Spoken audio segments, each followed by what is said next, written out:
announcement. I wanted to let everyone know there is a drug take back that will be happening in Greenville on Saturday, April the 27th at McAllister Square from 10 to 2.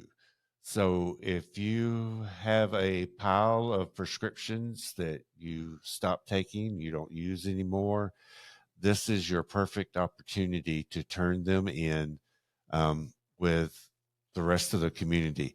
You don't want to flush them because they end up in our water system. And so you don't want to just throw them in the trash because you have no idea.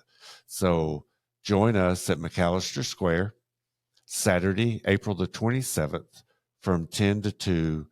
And any of your extra prescription drugs, bring them. You can bring them in the bottles. It doesn't matter.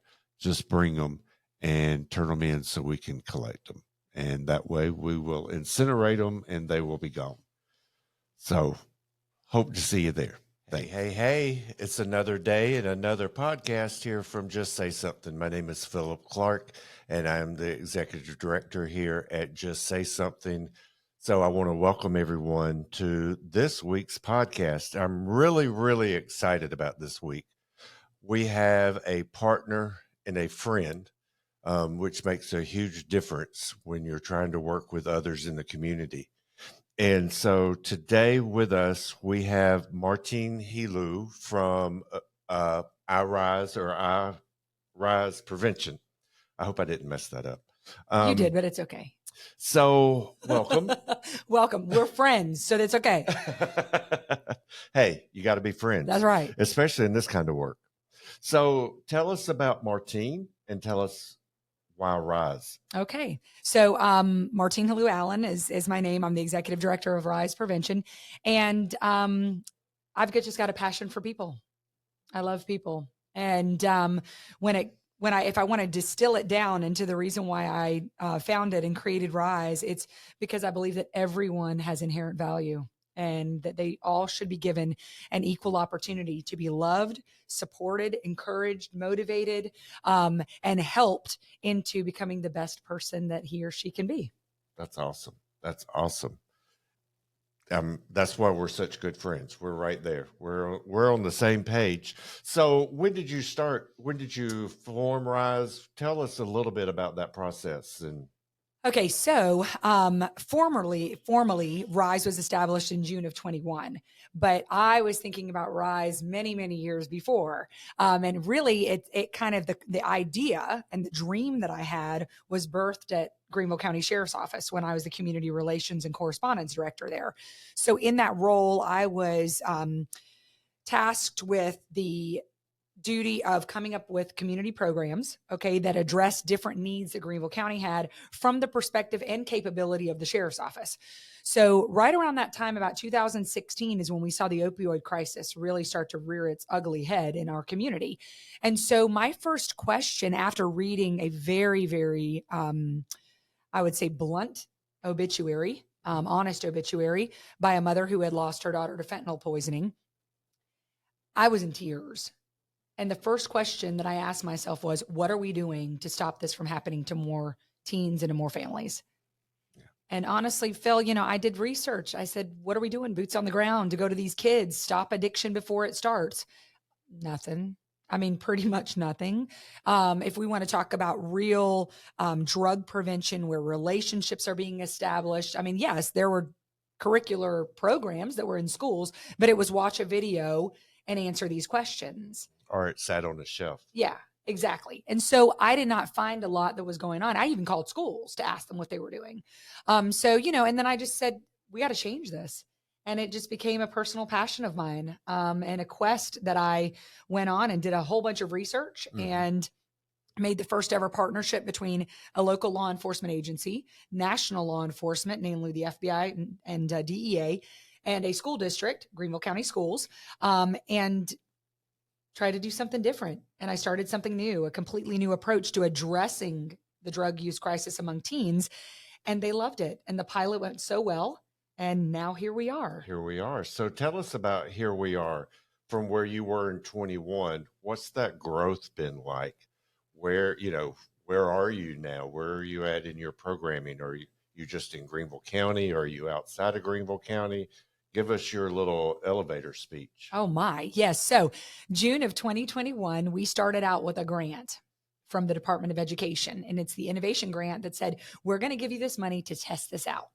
You've done all the work that you need to do research wise. You are built on evidence-based practices. You've gone through a lot of training through the federal government, which makes us confident in what you're doing. You've also gathered a whole bunch of data as you've been testing this throughout the state. And so I was very grateful for that.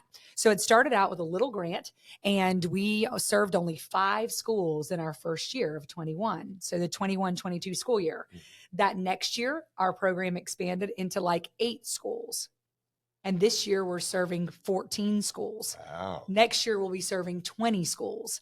So the more that we've been able to get our program into schools, the more that word of mouth has helped us because of administrators who are seeing the difference that we're making with their students, parents who love the program and love what we are able to offer, to them personally, especially in coaching a lot of kids who are self-medicating in very destructive ways, just really being committed to those kids and not just having it our drug prevention program being based on knowledge. It's not about knowledge. It is about people. It is about relationships and discovering the why behind the what. Well, yeah. When back in the day when Red Ribbon was real big, it was always neighbor by neighbor. Right. And so it's the people that you touch every day that sometimes we take for granted. But building a community within a community to help keep our kids right. safe. And I forgot to address another question that you asked me as far as counties are concerned. So now we're in 5 different counties in 5 different school districts. Okay. Wonderful. So very wonderful. exciting. Yeah. Just love the response that we're getting. And, Phil, I know that, not everybody is going to automatically go, yes, let's take the iRise program into our schools. A lot of people just want to see how we're doing. But I will say this, for the schools that have decided to have us there and really want us there, our program thrives and it gives a lot to the kids. And so so you're going into a school. Tell me what a typical, if there is one, what a program looks like from y'all's perspective. Sure. So the first thing that we do is we get buy-in from the staff. If you don't have buy-in from the school, it's going to be really hard for you to do that program because we need the staff to be excited about us because they're there all the time. So if they love Rize, the kids are going to love, Rize and the iRise program. So we orient the staff, then we do things with the parents. I want for the parents to know who we are.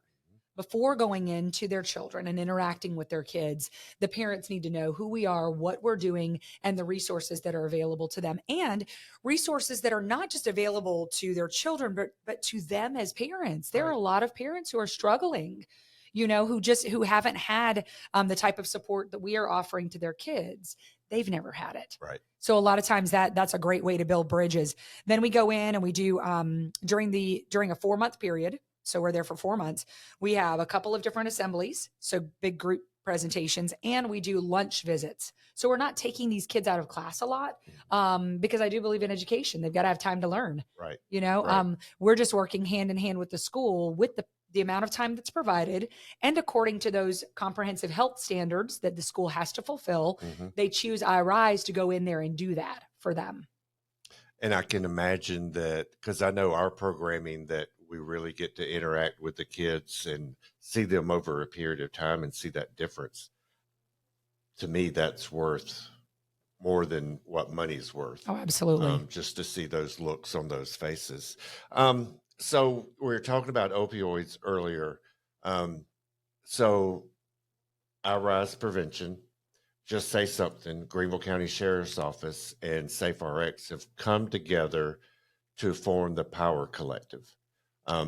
And what really sticks out in my mind right now is if anyone ever had any doubt about the dangers of opioids, fentanyl, all they have to do is look at the news from last week when the child had fentanyl in their system and died. Yep. That she got it from her dad. Absolutely. And that was right here. Right here in our hometown. In our hometown. And so I'd be willing to bet there's not anybody out there that does not know of a family situation that was not caused by tobacco, alcohol, opioids, fentanyl. That's correct. I mean, it's mind-boggling, but and to refer back to a little bit earlier, all you hear about is treatment. Treatment. Well, prevention is a lot more cost effective. You get a bigger ROI, and our communities are better. We're never going to treat our way out of this. We have to prevent and educate and raise the awareness. So back to the Power Collective. Tell me your Rize Prevention's role within the Power Collective. So I see Rize Prevention's role kind of working on the front end, which means that, we can treat and we can, put people in rehab, and that's great, and they need to go. But if you're not working on the preventative side, then you're not going to be able to weather that storm for a certain, you get what I'm saying? Like, you've got to be working on both ends of the spectrum. Right. So for me, Rize Prevention does that. So we're going ahead and working with youth in middle schools. We're working with youth in high schools to try and make them aware of the dangers. So on the middle school side, it's more about, really, I don't want them to start using anything. Right. And making them aware of the self-medication aspect of drug use. And also just destigmatizing. My goodness, this is like you just said, it affects everyone. If it affects everyone, there's no stigma. Right. We're Shouldn't all be. enduring this. And so we should all be very just willing to talk about it. Why are we embarrassed to talk about it when everybody is being impacted by it? So we're working on the front end with the middle schoolers. When it comes to the high school, and we go out and we do our presentations with the sheriff's office. So the middle school is our iRise program, but with the sheriff's office, we go into the high schools, and with the NFL Alumni Association, we all do a presentation together. And that presentation is specifically focused on opioids and fentanyl. Now, I will talk about the gateway drugs, Right. okay? Because these kids have to know that. Drugs are not designed to be used recreationally nor temporarily. They are designed to dominate you and to be used for the rest of your life and to cause a dependence. And if there's any doubt of that, just turn your TV on. That's And it's correct. drug commercial after drug commercial after drug commercial after drug commercial. Right. And even just what's been popularized and normalized on social media. There are so many people who have no idea that vaping is not healthy. And you know what? And I heard something the other day about FDA approval of vape. Somebody was like, well, these vapes from China haven't been FDA approved. Well, wait a second. So you're telling me that there are vape devices that are FDA approved? Do you know what I mean? Like that doesn't even, it boggles Right, my mind. right. And on top of that, we also had Oxycontin that came out of the market that was FDA approved. So Yeah. it's like, are we going to go and trust the government? Is that what our barometer is going to be, if it's approved or not by the FDA? Mhm. So I think a lot of kids are saying, well, if it's available, Right. then it's harmless. Yeah. Then I can do it. And that Everybody's is using not true. Right. So a lot of them have no idea. They also have no idea how much fentanyl is lacing other products that they're using. It's like Russian roulette. That's right. Absolutely. And so that's what we like to do. We work on the front end. And also, if there are children that do have substance use issues already early, we like to nip it real quick, Right.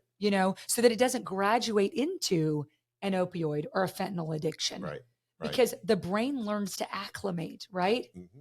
And all of a sudden, those little amounts of what they're getting, they don't, it's It not doesn't work sufficient. anymore. Exactly. It doesn't suffice anymore. So So it used to be I could eat one slice of pizza. Now I have to have 5. It's you're preaching, honey, preaching to the choir. Yeah. So where do you see Rize Prevention in 5 years? Statewide. I see Rize Prevention, the iRise program, in almost every middle school that wants us statewide, and that we will have the budget to do that. So I'm so excited because we have a lot of people that are supporting us now, backing us, but they had to see the proof in the pudding, honey. Right. You know what I mean? That you can't, I was always like, oh, why don't people need to be on board? They need to be on board, but they have to see the outcome. They have to see the schools wanting us back year after year. They have to see the fact that there's a correlation between drug prevention and higher academic scores. Shut up. Less true. I know. Can you believe it? It's like, bam. Oh my goodness. That is just neuroscience right there. Or rocket science. Right. And it's not. It has a positive effect on all of those areas, because what we teach in drug prevention is resiliency, positive coping skills, learning how to cultivate great relationships. And that affects everything. And, another thing that you said that I really like is that we need to be doing this. We need to be doing prevention. Not only is it wise financially, but another point is it's our moral obligation. Right. You will never hear me say to a child, well, don't worry about it. If you ever encounter opioids or fentanyl, we'll just cross that bridge when we get to it. Yeah. Because that bridge may not be there. And it's our moral obligation to save these kids from even the risk of that happening. Right. And on top of that, all of the tumult and chaos that they're going to undergo, and they will lose their entire childhood. We Right. should be fighting to Their save them from childhood's that. already tough as it Yeah, is. absolutely. And we could go on and on about this. So if a parent is out there listening or a teacher is out there listening saying, "Ooh, how do I get iRise in my school?" Sure. So they can go to rizeprevention.org, R-I-Z-E, rizeprevention.org, or you can just email riseteam@rizeprevention.org. Oh, well, that's easy It's enough. easy enough. And for parents, if you have a teen that's maybe struggling or a preteen that's struggling, please do reach out to us. We will respond. And we have an intake form that we will send them a link to fill out. We'll get to know a little bit more about them, about the issue that they're facing, and we will help them. There's help out there, and there's no need to be embarrassed. Wonderful. If you love your kids, you'll be all right with reaching out. Yeah. Totally Yeah. fine. So do you use volunteers? We do.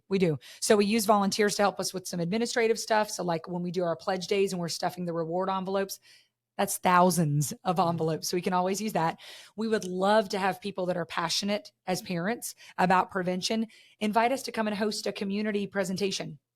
Either in your home, in your clubhouse, at the library, wherever you want to do it. We'll be more than happy to do that. And just if you could volunteer too by helping spread our word on social media. Right. A lot of people have no idea that's volunteering too. Right. Volunteering your time and your social media feed, a little bit to us and donating that to us. And so where can they find you on social media? Are you on Facebook, Yep. Instagram? Facebook, Instagram, TikTok. Under Rize Prevention? Under Rize Prevention. Okay. Yes. So before we end this. Let's not end it. This has been fun. Yeah. Is there one other thing that you want our listeners to know about you or your programs? I would. And thanks for a lot for asking me that.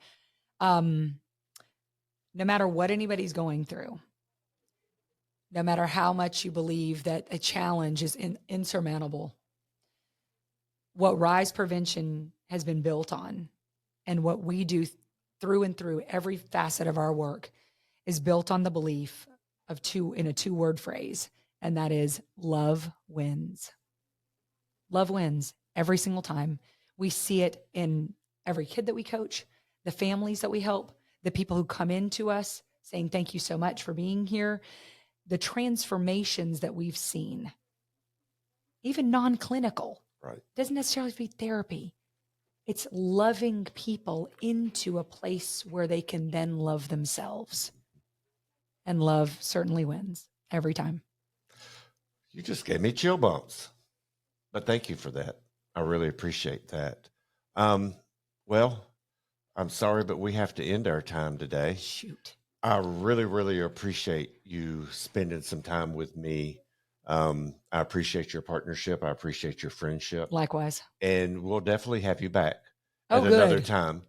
And so thank you for joining us for another week at Just Say Something and our weekly podcast. So look out for every Tuesday. We release a new one for you to listen. And just know that we are all here for a resource for our families. And if you need anything, just let us know. You can find us at justsaysomethingsc.org, or you can give us a call at 864-467-4099. Again, this is Philip Clark with Just Say Something, and I look forward to seeing you soon. Thanks.